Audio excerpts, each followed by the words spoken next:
ఏదైనా సరే మన భావన మీద ఆధారపడి ఉందండి. ఒక పెద్ద 7 అంతస్తుల మేడ ఉండడం భోగం అని మనం అనుకుంటాం, మనకు లేదు కాబట్టి. ఉన్నవాడు ఏమనుకుంటున్నాడంటే ఆ 7 అంతస్తుల మేడకి కాపలా కాసే వాచ్మెన్కు ఒక అవుట్ హౌస్ ఇస్తాడు ఈయన.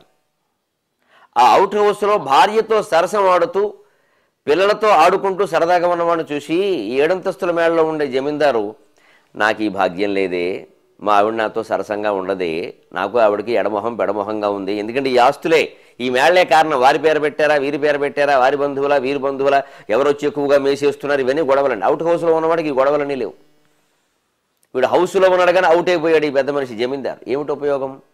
అంచేతను మేడలో ఉండడం మంచిదా గుడిసెలో ఉండడం మంచిదా అన్నది కూడా నీ భావన. భిక్షాటన మంచిదా కోట్లు మూలగడం మంచిదా అన్నది కూడా నీ భావన. నీ భావనను పెడితే ఏదైనా మంచిదే ఏదైనా చెడ్డదే, యద్భావం తద్భవతి.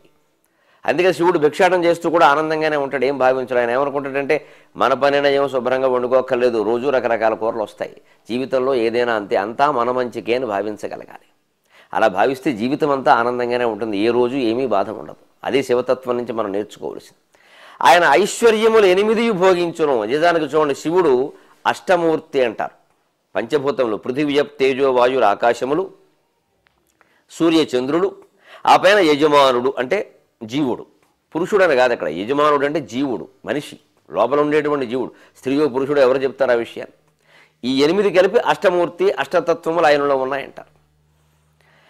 ఆ శివ ప్రార్థన చేస్తే శివత్వం, ఆ అష్టమూర్తిత్వం మనకు కూడా వస్తుంది. సర్వాత్మత్వమితి స్ఫుటీకృతమిదం యస్మాదముష్మింస్తవే తేనాస్య శ్రవణాత్ తదర్థమననాధ్యానాచ్చ సంకీర్తనాత్ సర్వాత్మత్వ మహావిభూతి కలితం సర్వాత్మత్వ మహావిభూతి కలితం తస్మై శ్రీ గురుమూర్తయే. దక్షిణామూర్తి స్తోత్రంలో చివర చెబుతారు చూడండి, సర్వాత్మత్వ మహావిభూతి కలితం. సర్వాత్మత్వాన్ని పొందింది, మహావిభూతిత్వాన్ని పొంది అష్టమూర్తిగా మిగులుతాడు ఆయన. ప్రకృతి అష్టధ అంటారు, అష్ట విధాలుగా విభక్తమైనటువంటి ఆ పరమాత్మగా కూడా మనమే ఉంటాం.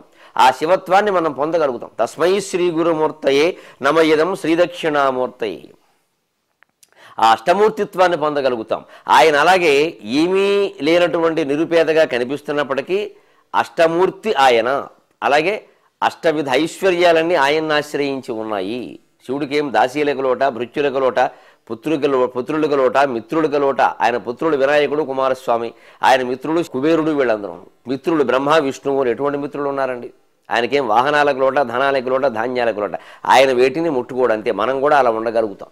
అన్నీ ఉన్నా కూడా ఏమీ అక్కర్లేని స్థితిలో ఉంటాం, ఏమీ లేకపోయినా కూడా ఏమీ ఆశించిన స్థితిలో ఉంటాం. ఇదే శివతత్వము అంటే.